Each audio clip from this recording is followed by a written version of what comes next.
নমস্কার সবাইকে, welcome to my channel পূর্ণিমা আসলে আপনাদের সবাইকে স্বাগত। আজ আপনাদের সাথে শেয়ার করব মাছের মাথা দিয়ে মিষ্টি কুমড়োর ঘন্ট। তো চলুন শুরু করি। প্রথমে কড়াইতে তেল দিয়ে ফোড়নে শুকনো লঙ্কা, পাঁচফোড়ন এবং তেজপাতা দিয়ে দিলাম।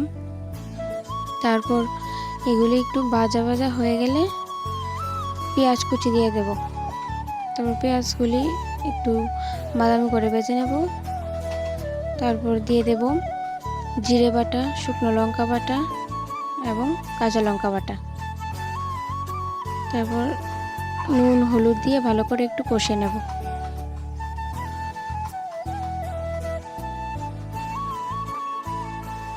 তারপর কষিয়ে নিয়ে মিষ্টি কুমড়োগুলো দিয়ে দেব।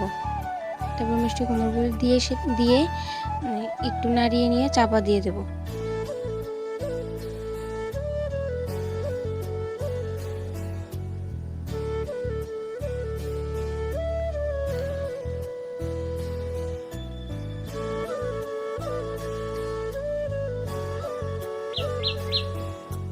তারপর চাপা খুলে আবার একটু নাড়িয়ে নিয়ে যখন সিদ্ধ হয়ে যাবে তখন জল দিয়ে তারপর মাছের মাথাগুলি আগে থেকে ভেজে রেখেছিলাম এগুলি দিয়ে দেব।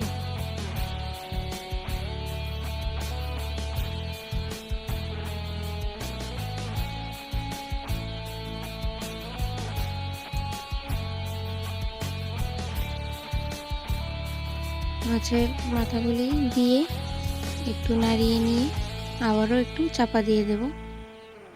তারপর চাপা খুলে একটু চিনি দিয়ে নামিয়ে নেব। কেমন হয়েছে রান্নাটা কমেন্টের মাধ্যমে জানাবেন। Thanks for watching.